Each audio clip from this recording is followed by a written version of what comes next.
Another episode of Marketing Pains. My name is Will Hankey. This is the podcast where we talk with real window treatment and awning business owners about their successes and struggles related to marketing their business. Today, we're on covering success. This is episode 33, and I'm excited to have Georgiana Schwandt, who we call Georgi, with us from Madison, Wisconsin. Georgi has been a client of ours for probably around, I think, 9 or 10 months now. And we're excited to have Georgi with us today.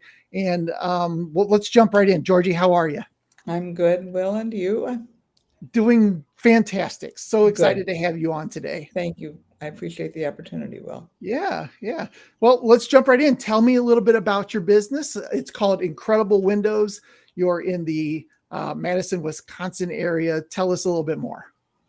Well, so my story, which I give in a very abbreviated version when I meet with a customer, is this is my retirement business. So I had a real job for 28 years as a high school educator, and I retired relatively young as far as retirement terms are speaking. And I needed something to do and looked around for about 2 years trying to figure that out, tried different things, including real estate appraisal, hated it. I took the courses, got certified, and I thought, oh, I don't like this. So I thought, well, let's look for something else. And I went out for lunch with someone who was selling window treatments in Northern Illinois. And she said, you ought to do what I do. I said, I think you're right. And it was about that quick. So that was in 2006. And here I am almost 18 years later selling window treatments on a part-time basis as a shop at home. I've never had a storefront. I never will. And I've enjoyed great success. Wow. Okay. So you don't like the storefront idea. Tell me more about that. I don't. Well, there are a couple of reasons I decided that. First of all, I was a high school principal in Madison for 8 years, managing lots and lots of people, including students and staff and parents and, legislatures being involved. And I wanted a simple business model that was manageable. I didn't want to have the expense of a storefront, and I have no regrets. It took me a while to get started. Of course, it wasn't easy, but I feel like I've done it. And I'm still learning, and I'm still wanting to grow. Good. So your business model is get the lead, go to the home, pitch the installer, whatever the product. Do you get the payment right then, or do you go back and do a proposal, and then of course do the install later? Well, it works in different ways. Ideally, actually, the ideal situation happened yesterday, where indeed I met with a customer. She did a remodel of a 30-year-old home and was wanting new window treatments. We went in and talked about her needs and what she wanted. And if she's doing it in 2 parts. So we did the bedrooms and baths first. And if it's a relatively small project, meaning 10, 12, 15 blinds, I can do a quote pretty easily in the home. And then I can present it to her and discuss it. And I said, are you ready to move forward, or you want to think about it? She said, I'll get my credit card. Okay. So that one takes place in the home. If it's a more involved proposal, like I just did one actually on Monday, it's 38 hardwired roller shades. Well, I wanted to think about that a little bit. I got the signed proposal this morning. So, it just differs on the situation. Sure. Okay. That definitely makes sense. Yeah, and then there was another one yesterday. I'll just throw that in too, where I met with a new customer who's building a new home, and it's they've done the groundbreaking and all of that. So we just, with a fine-tooth comb, went through every room and discussed needs. So it's a process for some. Others, it's quick and easy. Yeah. So tell me about that mix. New home construction versus people that are already, embedded in their home, I guess. Well, I would encourage people, if they're building or remodeling a new home, to contact a window treatment provider as quickly as possible, because too often they don't think about things that we can help them with. For example, a popular door in Wisconsin today, and perhaps it's nationwide, is a full glass or a partial glass as a window on the door. Well, people don't often think about the fact that that might need some privacy. So if Sure. indeed a blind is needed, they need to think about the door handle. So can I get a blind behind that door handle? And if it's one of the, the lever door handle is very popular today in new construction and remodels, that's more difficult. It can be done, but it's more difficult. So I can point out simple things, or another window treatment person can point those things out, or simply the molding and the placement of the windows. And do you really want that high window that's a octagon?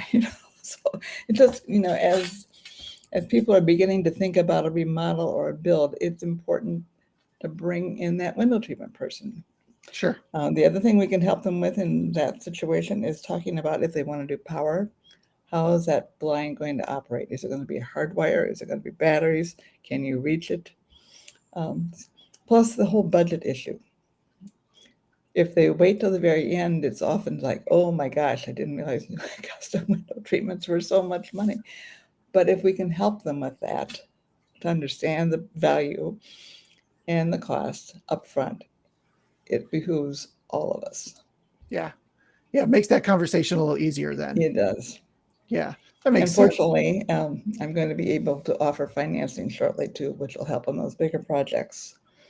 So Yeah. That's going to be a big game changer too for you. Yeah, I'm looking forward to having that option for customers. That's awesome. That's great. Yeah. So we've been talking kind of about your ideal customer.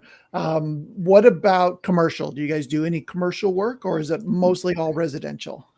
We do some commercial work. The one I just told you about with the 38 hardwired rollers is a commercial project. But the way I get the commercial projects is typically because I've done the customer's home, and we've had the chance to work together.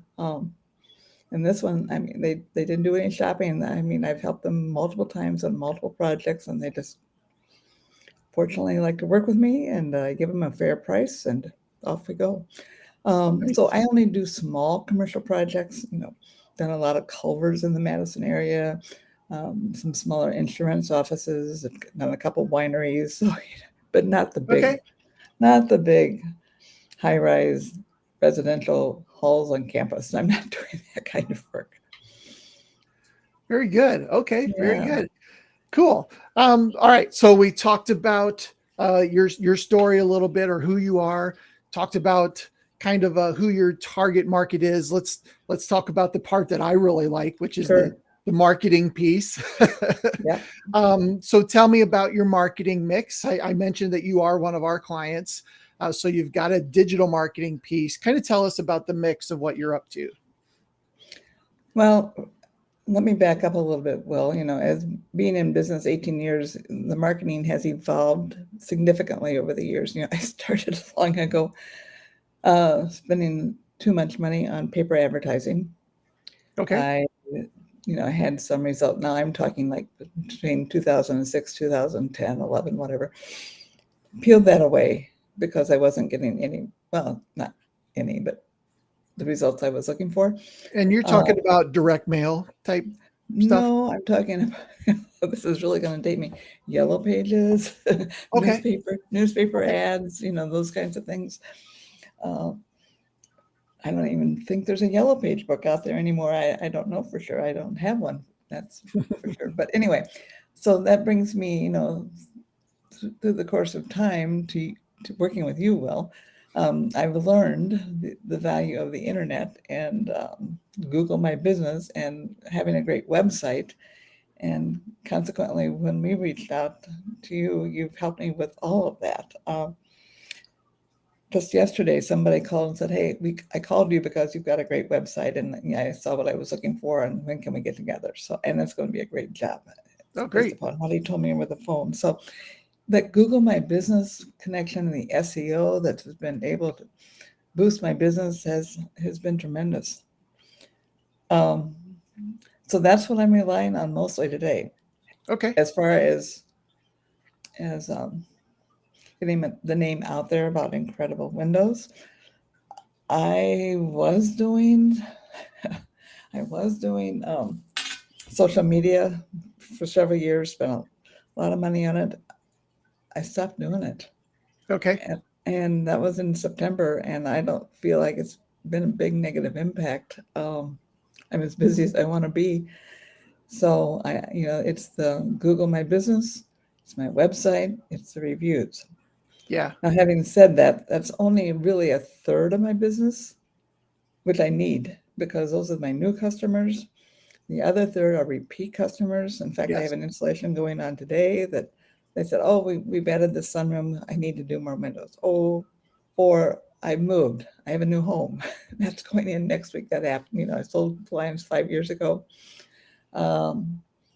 Another one is, they could buy a second home. And so, I've helped people with second homes in Florida, Arizona, just because of the installation services opportunities Hunter Douglas offers.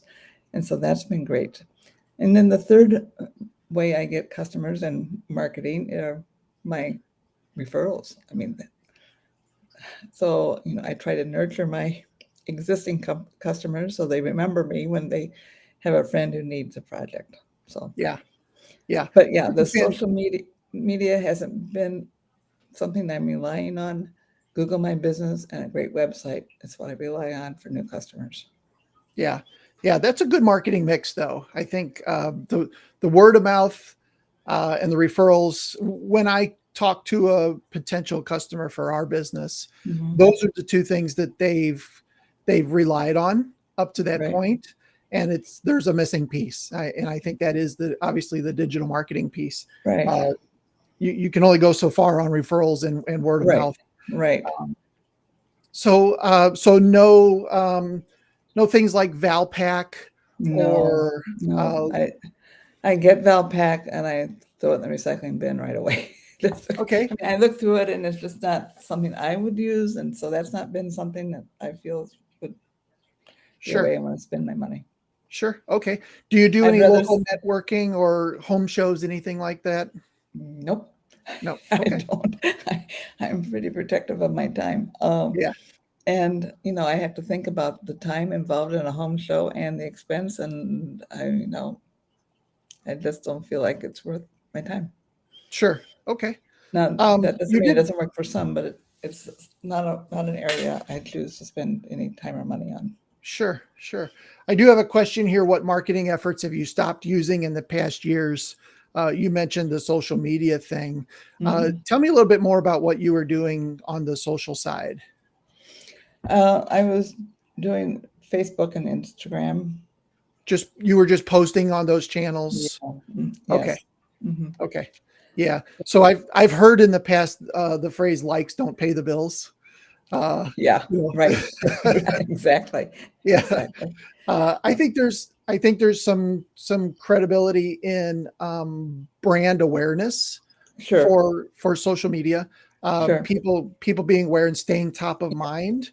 I definitely don't think social media pays the bills, right? It doesn't. That was my feeling as well. Sure. There was one other thing that I do, which helps me stay in touch with customers, is a monthly newsletter. So I do send that out once a month. Yeah, I think that's a great way to stay top of mind as well. Right. Yeah. And I've asked, there's a little note at the top of my newsletter, so please forward to anyone you may think would be of interest. So, it all helps. I have about 1,500 subscribers. Okay. Yeah. Do you have any other incentives? Do you offer any special incentives to attract online reviews, things of that sort? No, I need to do better about that. Typically we ask people to do it. I say typically, sometimes I forget. So, but when I've asked, most times people have been good about writing a nice review. I've been very pleased. I need to work on getting that systematized so I can get it done easier. And I know that Lead Boomerang has a way to do that, and I need to utilize that. Yeah, well, we can jump on a training session and I'll show you how to do that. Okay. All right. I usually just do it verbally when I'm in the home, and because I always follow up with the customer. If I can get there, that's great. But I on big jobs, I always go back. If it's one or two, I may not go back, but I always follow up on the phone. And then Okay. we check in So periodically. so in the home at the end of the install, you ask them verbally, Yes, if just they'd be would you willing. leave us Yeah, a review? sure. Okay. Yeah. And they'll say yes. And then you need to follow up to get them Right. that link or That's whatever. right. Yeah. Okay. Very good. Some of our clients have the little business cards with the QR code on it that they can And hand them at that, that's a to good get that idea. review. Yeah.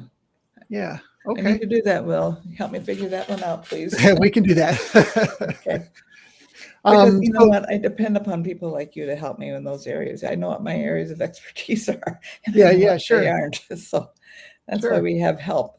And even though Right. I'm a shop at home and I'm a sole proprietor, I'm an S corp actually, and I subcontract all my help. I can't do it all, so I Yeah. need help. Right. Right. Okay. Follow-up marketing, you mentioned the newsletter. Are you Yes. doing anything else on the follow-up side after the fact? That I is a subcontract, and she works maybe about 6 or 8 hours a month. Not a lot. She's a teacher, but just has helped me for 5 or 6 Okay. years. She does follow-up calls at the 3-month and the 10-month mark, just to make sure everybody's happy and things are working well, just to check in. And that's been good, because if there's a problem, I want it taken care of right away. Usually they would reach out to me, but sometimes they forget or they just don't.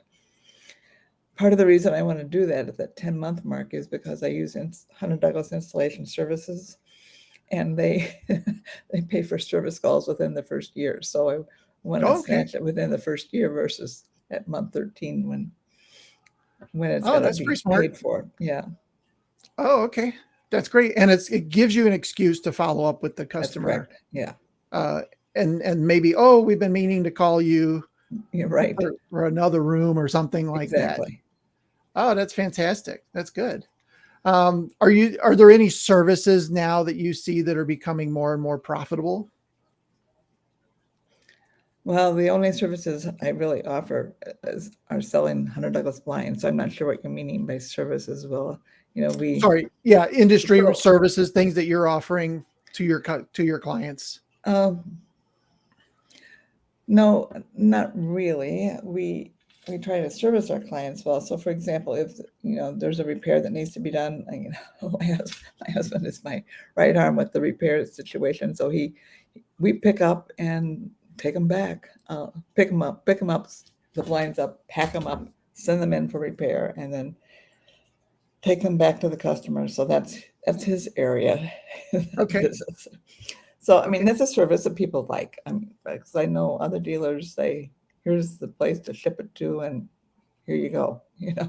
So we try to provide that service for them. Not try, Yeah. we do. Okay. And on the repairs, is that for only past clients? Yes. Yeah. Yes. Getting into the repair side of things can start to get pretty crazy if you're It is, and it's not profitable. right. If Right. Yeah, in my opinion. So Yeah. Most of our clients they want to stay very far away from repairs. right. The one exception I've found is I interviewed Kelsey Stewart from Bloomin' Blinds, which is a franchise, and they actually prefer to do the repairs with the Really? mindset of that gets them in the door. Sure.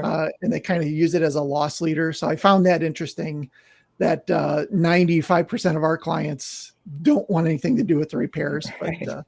but they do. So Yeah, interesting. So, all right. So it sounds like you need to work on the reviews, I but do. that's I okay. do. The reviews can really help the Google My Business side of things, right? Right. And you've said that's a big driver for new leads as well. Right. So I love that you guys are getting good leads from that as well. Yes. So what would you say to somebody who's just getting started in the window treatment business, that they're struggling to get moving? What is something that they could do that would help point them in the right direction? Well, something that I would suggest would, first of all, find somebody to talk to who can mentor you But fortunately, like I said, I had a friend in Northern Illinois who was my go-to because I knew nothing. I was an educator, and I didn't know anything about sales. I didn't know anything about window treatment. So you have to jump in and learn somehow. So having a mentor really helps. But then I would also say not try to do it all at once. I decided to keep my business model very simplistic. I started selling Hunter Douglas and another brand and soft treatments. Within 2 or 3 years, peeled away the other brand and soft treatments. First of all, there's too many darn samples to have to deal with. And second Yeah. of all, too many products to have to figure out and systems. And I just wanted to simplify my business. So I would suggest, rather than starting out with lots of offerings, start with one, learn it, figure out what you want to do and where you want to take your business. And then if you choose to decide to add more, do it one at a time and learn that product line. Yeah. So I think But- that's pretty wise to yeah, to not take advantage of the systems that are in place with a vendor seems foolish to me. I mean, Hunter Douglas has great systems that's worked for me for all these years. I've learned them. I know how to use them. I know how to find information or how to get information if I need it, because I sure don't know it all. So learn the product line well. And I'm still learning. I mean, somebody asked me about a recessed pocket roller shade power yesterday. And it's like, I've never done that one. So sure enough, I was on the phone yesterday learning all I could about it.